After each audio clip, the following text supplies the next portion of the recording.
दिल्ली जहां घरों की कमी की खबरें रोज आती हैं, मगर एक हैरान कर देने वाली बात यह है कि दिल्ली में डीडीए के 34,000 से ज्यादा फ्लैट अभी भी खाली पड़े हैं। हम बात कर रहे हैं उन हजारों फ्लैट्स की जो बने तो बड़े पैमाने पर बिक नहीं पाए। और क्यों ये समस्या दिल्ली के लिए बड़ी चुनौती बन गई है वो हम आपको बताते हैं। लोकसभा में दिए गए एक जवाब के मुताबिक राजधानी में कुल 34,052 फ्लैट अभी भी बिके नहीं है।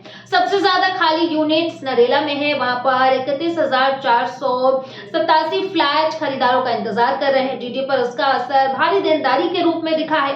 लगभग 1,70,000 करोड़ रुपए की देनदारी का जिक्र भी सामने आया है। नरेला के अलावा कई इलाकों में फ्लैट बिना बिके हैं, जैसे कि करकरजुमा, लोकनायकपुरम, सीरसपुर, रोहिणी, द्वारका और आजादपुर। यानी सिर्फ एक या दो जगह की समस्या नहीं है, शहर के कई हिस्सों में ये समस्या फैली हुई है। कौन कौन से फ्लैट खाली है ये भी हम आपको बताते हैं। ये समस्या किसी एक इनकम या साइज तक सीमित नहीं है।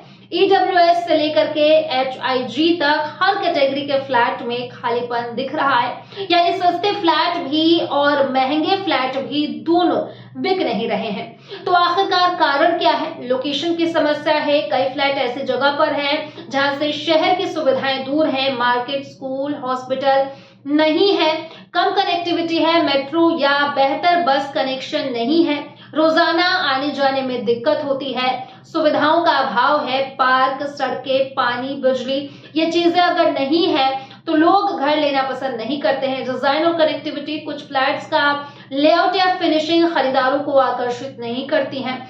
कीमत और मार्केट पोजीशनिंग, कुछ इलाकों में कीमतें स्थानीय सुविधाओं के हिसाब से ज्यादा लगती हैं। डीडीए स्कीमें प्रभावी नहीं रही, ऑफर और डिस्काउंट से मांग नहीं बढ़ी क्योंकि बुनियादी समस्याएं ज्यों की त्यों रही। डीडीए ने कहा है कि 2025-26 में वो दो बड़ी स्कीमें निकालकर 6100 नए फ्लैट ऑफर करेंगे। पर यहाँ सवाल ये है कि जो पुराने 34,000 फ्लैट नहीं बिक रहे हैं तो नए फ्लैट से समस्या कैसे हल होगी? विशेषज्ञों की राय है कि सिर्फ निर्माण से काम नहीं चलेगा, सुविधाएं और कनेक्टिविटी पर भी काम करना जरूरी है। पहले इंफ्रास्ट्रक्चर सुधारें, सड़कें, पानी, बिजली और कनेक्टिविटी बढ़ाएं, लोकल मार्केट और कम्युनिटी सुविधाएं बनाएं ताकि वहां रहना सुविधाजनक लगे। साथ ही फ्लैट के लेट आउट और फिनिशिंग में सुधार करें ताकि उनका रियल एस्टेट वैल्यू बढ़े। नरेला जैसी जगहों पर सस्ते और आकर्षित फाइनेंसिंग विकल्प और सब्सिडी काम करें।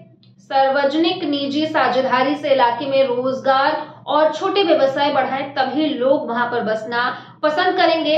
दिल्ली में घर की कमी है और डीडीए के खाली फ्लैट पड़े हुए हैं। दोनों मिलकर ये सवाल खड़े करते हैं कि घर होना सिर्फ ईंट सीमेंट का सवाल नहीं है बल्कि जीवन की सुविधा का सवाल है। आप क्या सोचते हैं? इन फ्लैट को बेचने के लिए सबसे जरूरी कदम क्या होना चाहिए? नीचे कमेंट करके हमें जरूर बताइए।